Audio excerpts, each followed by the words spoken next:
გამარჯობა მეგობრებო, დღეს მინდა ცოტა მოკლედ ვისაუბრო ბრენტფორდთან თამაშზე, რომელიც მე ვიტყოდი რომ სამარცხვინოდ წავაგეთ, მიუხედავად იმისა, რომ მაგალითად ჩვენ თუ ვიტყვით იმას, რომ პენალტი უსამართლოდ დაგვინიშნეს, ჩემი აზრით ცოტა ზედმეტი იყო. იქ რაღაცა ხაზზე იყო და რაღაცა თითქოს საჯარიმოს კიდესთან დაიწყო ეს წესის დარღვევა და ჰაერში რო ფეხი ქონდა აწეული, იქ ვირჯილმა მაგ დროს მოარტყა, როცა ხაზზე თუ ხაზთან ახლოს იყო თუ რაღაცა არ ვიცი, მაგრამ ჩემი აზრით გადამეტებული გადაწყვეტილება იყო პენალტის დადება. რაღაც მომენტში იმასაც ვერ ვიტყვი, რომ თლად უსამართლო იყო, ანუ ვერც მოედავები, იმიტომ რომ აი ტექნიკურად და რაღაც დეტალურად თუ ჩაუყვები, შეიძლება ითქვას, რომ თქვათ კი ის არის, მაგრამ აი არის ხოლმე მომენტები, როდესაც მსაჯი რაღაცა შეღავაც აძლევს, ანუ უბრალოდ იტყვის, რომ იცი რა არის, ზედმეტია. ჩვენ ხშირად გვსმენია იგივე VAR-ის იმაზე და თქვათ კომენტატორებსაც აღვნიშნავთ ხოლმე ძალიან ხშირად, რომ თქვათ რაღაცა მომენტში კი ეს წესის დარღვევა არის, თქვათ საჯარიმოში, მაგრამ ზედმეტია რა, აი გადამეტებული არის, რაღაცა სისასტიკე უფრო არის საფეხბურთო, ვიდრე სამართლიანობა. ანუ სამართლებრივად გამართლებული შეიძლება იყოს, იმიტომ რომ ესე იგი წესს ზედმიწევნით მიყვები, მაგრამ უსამართლობა არის რა. მოკლედ აი ესეა. ჩემი აზრით უსამართლო პენალტი იყო, იქ რა თქმა უნდა, როგორც აღნიშნე ვიღაცა ვინც ჩათulis ამას რომ პენალტი დასადები იყო, ის დაგიждდეს და რაღაცა არგუმენტები ჩამოგითვალოს, რომ აი ხა ეგ იმ ხაზზე ტკიპზე იყო და ისა და ისა და ისა.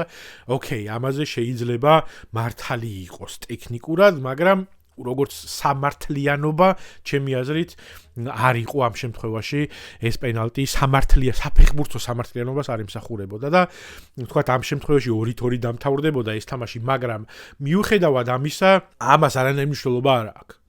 ეს წაგება იქნებოდა თუ ქულა იქნებოდა მარტო იმიტომ რომ ეხლა იქ რაღაცა რეკორდი არის ის რომ 4 თამაში წავაგეთ ZZ და რაღაცა ისტორიულ სტატისტიკას გავუთანაბრდით ამას მნიშვნელობა არ აქვს ეხლა რომ რაღაცა ეს არის რომ ვიღაც Facebook page-ზე დაპოსტოს ვიღაცა ადმინმა და rage baiting-ი გააკეთოს გულშემატკივრების და ამ თემაზე რაღაცა engagement-ი აწიოს ამ არანაირი მნიშვნელობა ამას არ აქვს ჩვენთვის როგორც გულშემატკივარისთვის მნიშვნელოვანი არის ის თუ გუნდი როგორ გამოიყურება და გუნდი არ გამოიყურება აშკარად კარგად აქ აუცილებლად უნდა აღვნიშნო კერკეზი რომელზეც მე ახლა სეზონის დასაწყისში ძალიან ოპტიმისტურად ვიყავი განწყობილი და რაღაცა დიდი ავანსები გავეცი მასზე მაგრამ პირველივე თამაშიდან და პირველივე ვიდეოებიდან მე მგონი არც ერთი ვიდეო არ ჩამიწერია სადაც კერკეზი არ გავაკრიტიკე რაღაც დონეზე და სულ ამბობ რომ ეს ბიჭი არ არის ჯერჯერობით მზად გასაგები არის რომ ახალგაზრდა არის და რობერტსონი უნდა ჩაანაცვლოს, მაგრამ რობოს ჩასანაცვლებლად ეს ბიჭი დღეს მზად არ არის.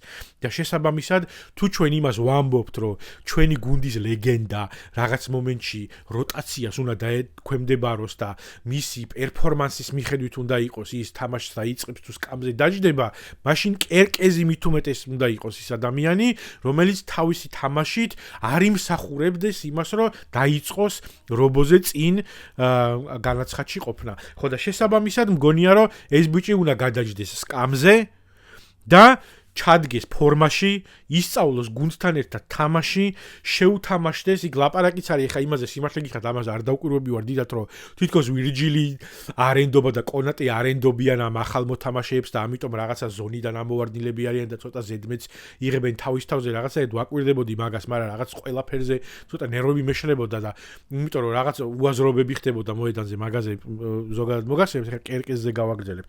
შესაბამისად მგონია რომ რობომ უნდა დაიწყოს თავისი გამოცდილებით, რაღაცა შეცდომები გასაგებია რომ რობოსაც ექნება, მაგრამ რობოც ჩემთვის ლეგენდა არის, ძალიან მაგრად მევასება, ძალიან მაგარი ფეხბურთელი არის, ლეგენდარული ლივერპულის ნაწილი არის, ჩვენ გვახსოვს მისი და ტრენტის ეს ფრენა ფლანგებზე და არ ვიცი, აი დღემდე ნოსტალგიურად და კარგად მახსენდება რობო და ჩემი აზრით ის არ იმსახურებს იმას რომ სკამზე გადასვან კერკეზის გამო.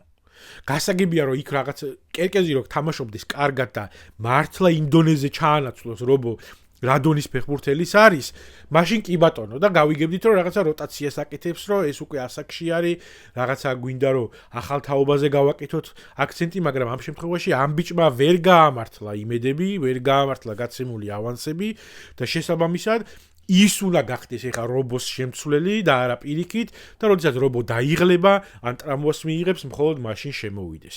იმიტომ რომ ჩემი აზრით ციმი ბევრად უფრო უკეთესი ფეხბურთელი იყო და თუ ციმიკასი იწყებდა რობოზე უკან და რობოს შემცვლელი იყო კერკეზი მით უმეტეს ამჯერად აუცილებლად საჭირო არის რომ გადაჯდეს სკამზე და დაიმსახუროს თავისი ადგილი გუნდში. იქ მოიპოვოს ნდობა თუნდაც ვარჯიშზე ან რაღაცა შეცვლებზე შემოსვლისას მოიპოვოს ეს ნდობა თავისი თანაგუნდელებისა.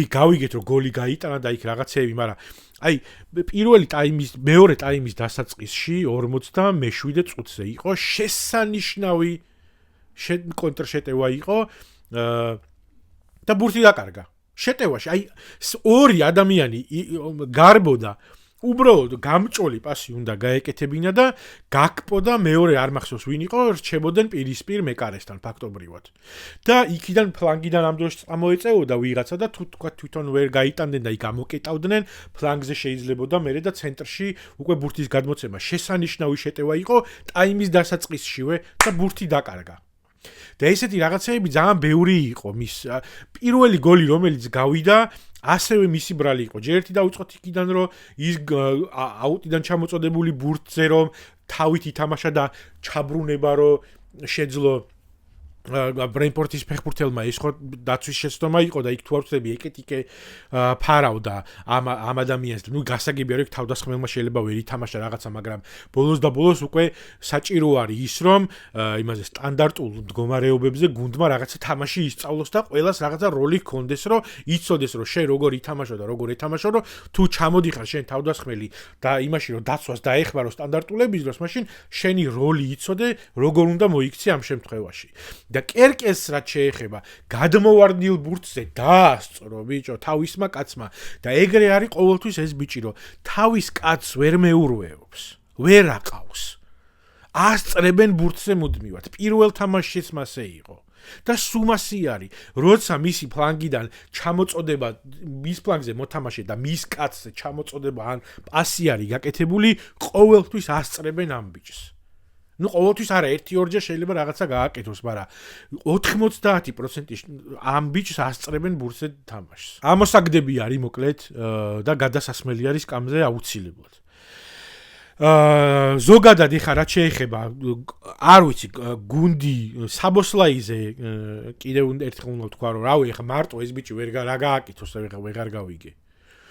აშკარა იყო რომ ბოლომდე დაიხარჯა, იმიტომაც შემოიყვანა ჯო გომესი და თვითონ რო დაწია ჯერ ერთი აი გადასვავს იმაზე რა ქვია ფლანგზე როგორც მარჯვენა განაპირა მცველს და იქაც თამაშობს.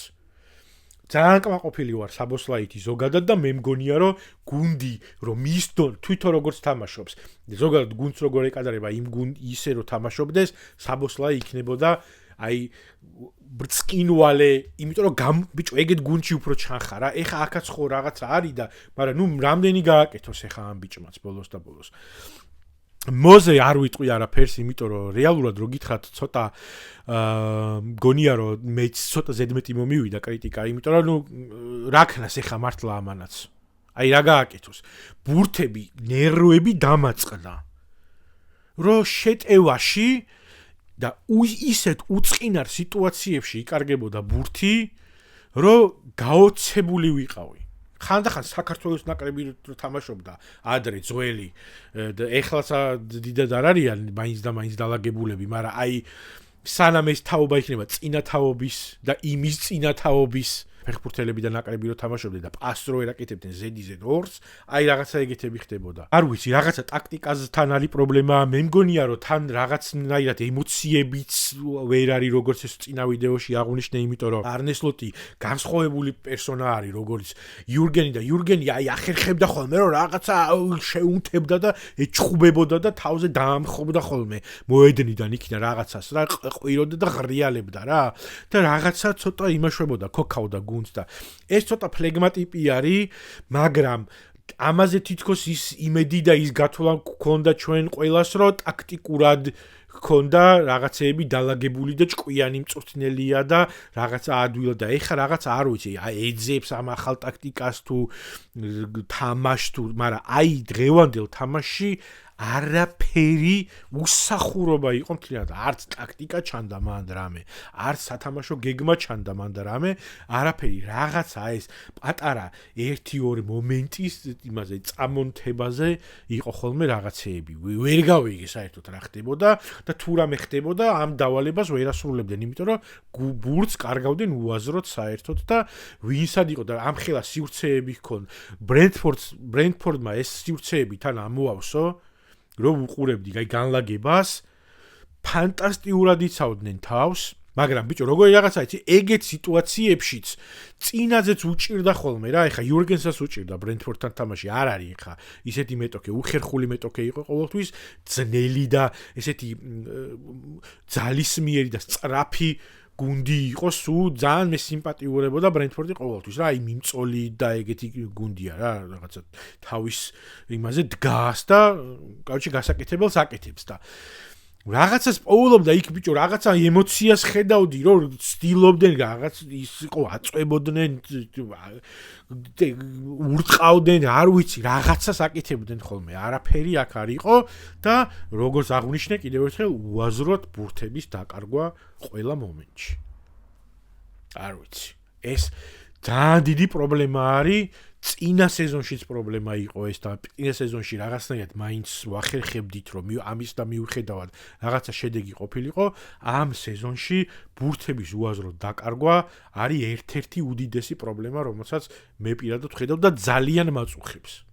და ისეთი მომენტებია, რომ აუტიდან გადმოგდებული პირველი ბურთები დავკარგეთ რამდენჯერმე. აი ხანდახან უყვიროდი ტელევიზორს, რომ ბიჭო დგას ტიპი და ესე იგი 3 ადამიანი ხო უდგავს, ეხლა სკრინებს ვერ გავაკეთებ ძალიან დიდი ბოდიში. 3 ადამიანი უდგავს წინ და იქით აფლანგზე რომ ისროლოს. ორი ტიპი დგას სრულიად თავისუფალი და იმათ შეუძლია რომ გადასცეს რომ იქ უკვე სივრცე აქვს, იმათ ერთი თავისუფალია და არავინ არ იყვანს. ისინიც რაღაცნაირად ახერხებდნენ მაგას. და ანუ იქ არა, აქ უნდა რაღაცა დებილობა უნდა იმას აკეთოს. ან მამარდას მიაწოდონ ისე უკან. არ ვიცი. ხო, არნეს აუცილებლად უნდა გავაკრიტიკონ გუმუას შემოყვანასთან დაკავშირებით. გასაგებია ეს ბიჭი რომ რაღაცა ყველას გვევასდება და ძალიან გვინდა რომ მომავალია და ეს რა ბიჭი გვესდება და რაღაცა, მაგრამ აქ ამ გუნდთან არ იყო ჯერ მზად. ჯერ ერთი რომ შემოვიდა, უკვე დავინახე, აი მისი იმდენად პატარა არის ტანად, რომ ეგრევე დაიჩაგრა. ფაქტობრივად გუმუას შემოყვანა ნიშნავდა იმას, რომ ერთი კაცი მოედანზე აღარ ვყავდა. 10 კაცი თამაშობდით. და ზუსტად მაშინ რაღაცნაირად თითქოს დაიწყო კიეზა რომ შემოვიდა უკვე და მაკალისტერი რომ შემოვიდა და ჯო გომეჟი რომ გადაიყვანა უკან. აი მაგ პერიოდში უკვე თითქოს რაღაცნაირად გამოცოცხლდა კიდევ უფრო გუნდი რა, რაღაცა მოაწვათ თითქოს, რომ აი ხა. და ამ დროს გუმოა, რომელიც ვერ გაკაჩავდა მან, ის კი არა რომ ამ ბიჭს ნიჭში ეჭვმეპარება არ მომწონს როგორც ფეხბურთელი. დაჩაგრეს რამდენჯერმე ბურთი ძალით იმ ტანით დაჩაგრა ტიპმა ბურთი წაართვა და აი საერთოდ ფეხი არ გაანძრევინეს. არ იყო მაგისი მანდ შემოყვანა გამართლებული არც ერთ ვარიანტში. არც ერთ ვარიანტში არ უნდა შემოიყვანან გუმოა. ხო და არ ვიცი, ეგეთ შეცდომა იყო მოკლედ არნესგან, ზოგადად საშინელი თამაში იყო ყველა მხრიდან. ტაქტიკური ჩანაფიქრით, ყველაფრით აბსოლუტურად უსახური თამაში, ტექნიკური ლაფსუსები, მოედნის ხედვა, ინდივიდუალური ლაფსუსები და შეცდომები, რასაც ჩვენ ხედავდით, ვირცი საერთოდ ამ თამაში რას აკეთებდა და საერთოდ ჩანდა თუ არა, მაგრამ იქ რაღაცებს მაინც აკეთებს ხოლმე თავის პონჩი რა, წინა იმაზე მაგალითად, მაგრამ აქ აი ეგეთ რომ დააკვირდეთ ჩვენ ბურთი რო ქონა და რა განლაგებაშიც იყო ხოლმე. ბრენტფორდი ვერ იპოვა მან თავისი ადგილი და ვერ უპოვა მწვრთნელმა ეგეთ სიტუაციაში როგორ უნდა ათამაშოს ეს ბიჭი. ხო და მოკლედ აი ამაზე არის ძალიან ბევრი რაღაცაზე არის სამუშაო. ხასიათზე, ტაქტიკაზე, game plan-ზე, ინდივიდუალურად რაღაცაზე, იმაზე, რა ქვია, სტანდარტულები არის დასამუღამებელი ბოლოს და ბოლოს არ შეიძლება ესე მართლა და მართლა. კონტრშეტევაზე თუ ზოგადად დაცვაში რა ხდება საერთოდ ვეღარ გაიგებ. მოკლედ სერიოზული პრობლემები გვაქვს, რომელიც გამოსწორებადი კი არ არის, ბიჭო, რაღაც და არ ვიცი, ისეთი რაღაცა გუნდი რო იყოთ, რომელმაც უნდა შევაკოწიწოს, რაღაც ურესურსო გუნდი რო იყოს, რომელმაც რაღაცა უნდა შეაკოწიწოს და გამოიყვანოს და გამოაწრთოს და გამოიღოს საიდანღაც შედეგი, სხვა ბაზარი არის. რესურსი გუნდს აქვს, ამდენი ფული დაიხარჯა ტრანსფერებში მით უმეტეს, რაღაცა უნდა შეცვალოს მწვრთნელმა. ეს ყველაფერი არის მწვრთნელის გასაკეთებელი, რაც დღეს ხდება, იმიტომ რომ მწვრთნელმა უნდა მიიღოს გადაწყვეტილებები, რომ ვიღაცა დაждდეს სკამზე. დღევანდელი თამაშით მე წინათ თამაშზე, მაგალითად მანჩესტერთან თამაშზე გავაკრიტიკე და ვთქვი, რომ რაღაც მომენტში შეიძლება რომ სკამზე გადასვა მეთქი, მაგრამ დღევანდელ თამაშზე ამას ვერ ვიტყვი რა, იმიტომ რომ არაფერი განსაკუთრებული ცუდი რაღაცა არ გაუკეთებია, ან თლიანი გუნდი არ ვარგა.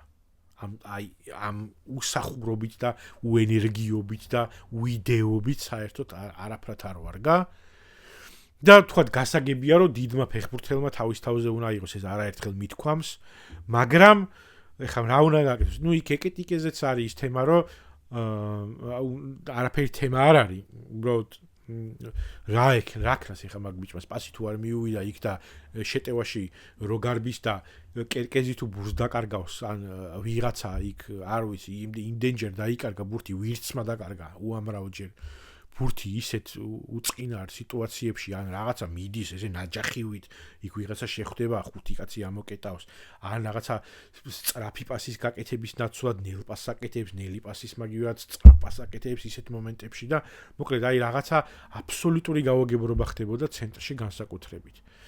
რაც მე ყველა ფაზაზე აისახება, ხო? ეხლა თავდასხმაში თუ არ მიიტანეს ბურთი ნორმალურად, იქ ის იმათმაც რა უნდა ქნან. ხო და არ ვიცი, მოკლედ არ ნახოთ.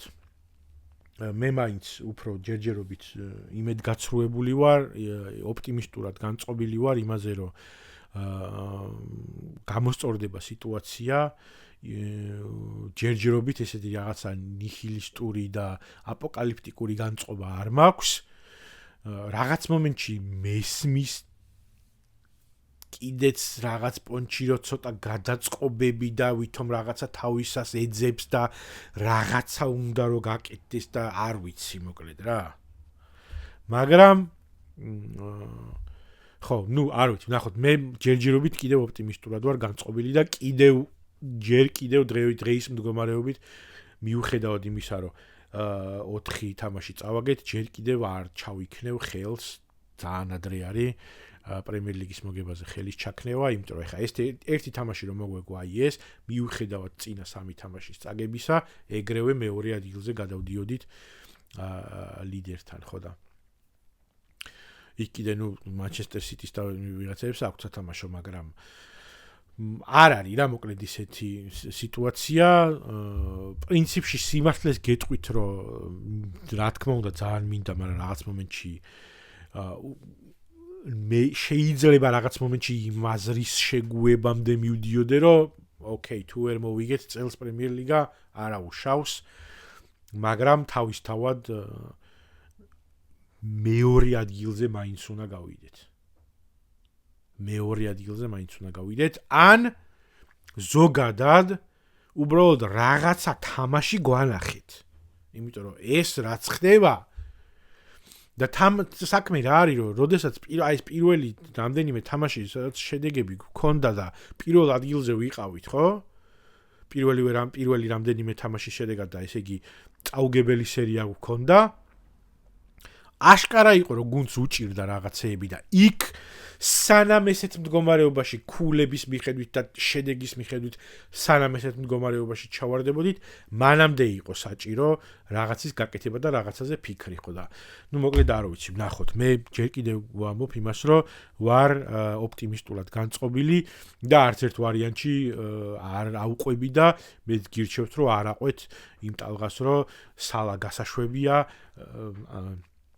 სალა შეიძლება რაღაც მომენტში სკამზე დავსვათ თქო, ეგ მეც ვთქვი, იმიტომ რომ როტაციის ამბავში რაღაცა მომავალზე აქცენტის გაკეთების ამბავში, მაგრამ ის რომ ეხა გავუშვათ და გადასაგდებია და რაღაცა, მაგი არ უნდა ვაკადროთ ჯერ ერთი ამ ადამიანს, რომელიც ლეგენდა არის ამ გუნდის, არათუ ამ ეპოქის და ამ ლივერპულის, არამედ ზოგადად მთელი კლუბის ისტორიაში არის ლეგენდა, მან მოიპოვა თავისი თამაშით, თავისი შედეგით, თავისი თავდადებით ის რომ ეწოდოს ზოგადად ლივერპულის ლეგენდა, ხო და შესაბამისად რაღაცა უპატივცემულობას იმის გამო რომ ადამიანს ცოტა ცუდი სეზონი აქვს და თან გუნდიც არ უწყობს ხელს და არც მწვრთნელი ამ შემთხვევაში ძალიანაც ნუ გავკიცხავთ და ნუ დავძრახავთ. ხო, მოკლედ ამის თქმა მინდოდა ამ ვიდეოში უფრო ემოციების ფრქვევა იყო და რაღაცა ზოგადი აზრების გამოთქმა სხვადასხვა ფეხბურთელებზე და ვნახოთ, მე იმედი მაქვს, რომ რაღაცა გამოსწორდება და მალე ვნახავთ შედეგებს რა. ამისი იმედი მაქვს. კერკეზის სკამზე. ეს არის ერთადერთი რაზეც შემილია ვთქვა დარწმუნებით, კერკეზის სკამზე რობო უნდა დაიწყოს და კერკეზი უნდა იყოს შემცვლელი 72 წუთზე შემოვიდეს ხოლმე რობო რო დაასვენოს. აი ეგ არის ეგა.